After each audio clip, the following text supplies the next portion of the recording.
It was business as usual for Sussex as they moved closer to the quarter-finals of the Vitality Blast with a comfortable 4-wicket win over Middlesex at Hove.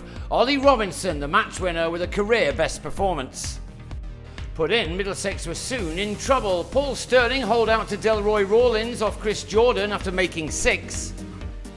Dan Lincoln, trying to fill the sizable shoes left by A.B. de Villiers, failed to even get his little toe in as he was bowled by Robinson for a second ball duck.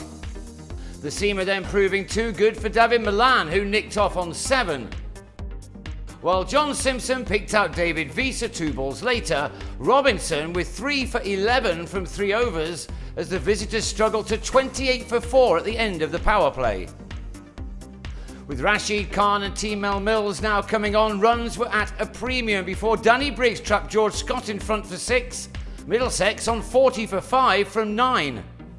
8 overs went by without a boundary as Toby Rowland-Jones and Stevie Eskenazi tried to rebuild, the former finally finding the fence off Rashid Khan after Briggs had ended his spell with figures of 1 for 16.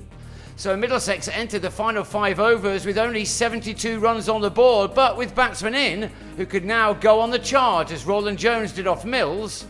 His over going for 15 as Eskenazi also made the most of his time in the middle. The 17th over, delivered by Jordan, was even more expensive, costing 19 runs as Rowland-Jones went big again. Eskenazi was finding his range too, a very fine 50 indeed coming off 43 deliveries. He'd helped bat his side into this contest. The partnership ended on 75, Robinson on target again to remove Rowland-Jones for 40 to finish with career best figures of 4 for 15.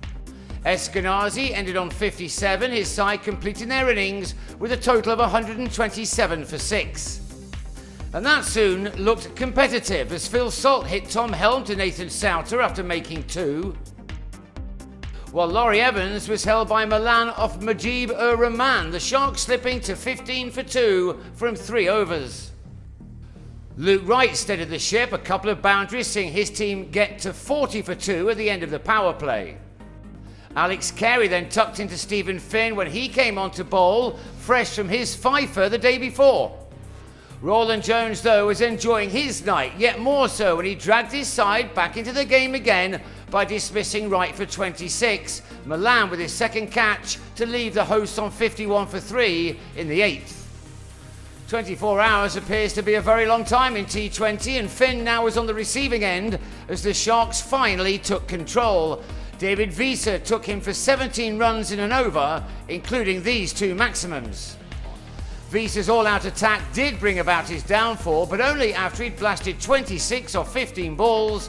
Finn a happy man to hold on to the chance off Souter. The leg spinner also did for Carey for 32 in his next over, but by then only 20 runs were required from 40 deliveries. Rashid Khan did his best to ensure there was no way back for Middlesex, who would have moved top of the South Group had they won here.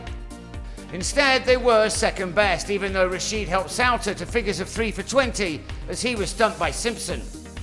But it is the Sharks who now move clear at the top, maintaining their unbeaten run, Rawlins clearing the rope to take his side over the winning line. The Sharks continue to look a very strong outfit in this format, taking this contest by 4 wickets with 22 balls remaining. That's no losses from 8 ahead of their next match at the Oval on Thursday. Middlesex return to action at Radlett on Sunday, Gloucestershire the visitors.